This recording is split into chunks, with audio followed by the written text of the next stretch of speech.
और बड़ी खबर है, संसद के गेट नंबर 1 पर सिक्योरिटी सायरन बजा है। बैरियर हिलने से ऑटोमेटिक सुरक्षा चक्र एक्टिव हुआ था। सीआईएसएफ ने कहा कि हवा के कारण से बैरियर हिल गया था। बैरियर हिलने से ऑटोमेटिक सुरक्षा चक्र एक्टिव हो गया।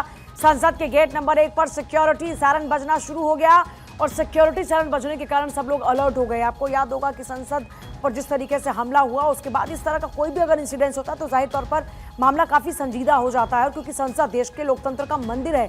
ऐसे में हवा के कारण से हालांकि अब ये जो बैरियर हिला उससे ऑटोमेटिक सुरक्षा चक्र एक्टिव हो गया। सीआईएसएफ ने कहा कि हवा के कारण से बैरियर हिल गया था, लेकिन संसद के गेट नंबर 1 पर सिक्योरिटी सायरन बजने के बाद जाहिर तौर पर एक कौतूहल सा देखने को मिला।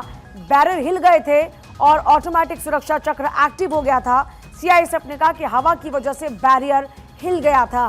तो मामला संसद के गेट नंबर 1 का है, जहां पर सिक्योरिटी सायरन बजना शुरू हो गया। बैरियर के हिलने से ऑटोमेटिक सुरक्षा चक्र एक्टिव हुआ था और सीआईएसएफ ने कहा कि हवा के कारण से बैरियर हिला, जिसके कारण से ऑटोमेटिक सुरक्षा चक्र एक्टिव हो गया।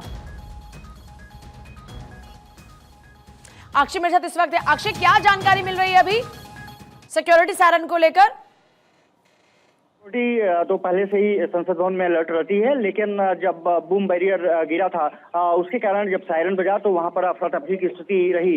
लगभग 15 से 20 मिनट तक गाड़ियों की जो आवाजाही थी उसको रोक दिया गया था। लेकिन फिलहाल अब पूरी तरह से संचालन गाड़ियों का अंदर बाहर शुरू हो चुका है।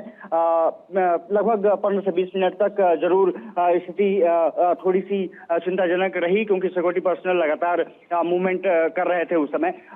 ये एक तरफ से देखा जाए तो तेज हवा के कारण बूम बैरियर गिरा था, जिसके कारण सायरन बजा और उसके बाद अलर्ट मोड पर पूरी सिक्योरिटी वहां पर आ गई थी। फिलहाल अब संचालन सही तरीके से शुरू कर दिया गया है और तेज हवा के कारण बूम बैरियर गिरा है, ऐसा कहा जा रहा है।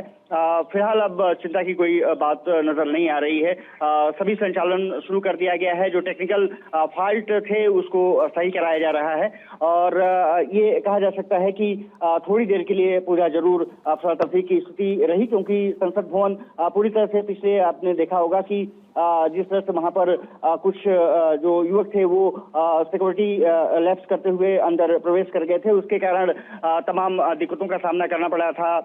पुलिस केसेस भी हुए थे, लेकिन फिलहाल बूम बैरियर गिरने के बाद स्थिति को अब नियंत्रण में ले लिया गया है और अब ये कहा जा रहा है कि जो आवाजाही है गाड़ियों की सुचारू रूप से शुरू कर दी गई है। तो कहा जा सकता है कि जो 15-20 मिनट का जो एक तरफ से औचक अलर्ट था वो अब पूरी तरह से खत्म हो चुका है और सबसे बड़ी बात ये रही है कि बूम बैरियर गिरने के कारण किसी गाड़ी को कोई नुकसान नहीं पहुंचा है, ये सबसे बड़ी बात रही है और साथ ही साथ कोई सिक्योरिटी पर्सनल घायल भी नहीं है, तो ये भी अच्छी बात कही जा सकती है।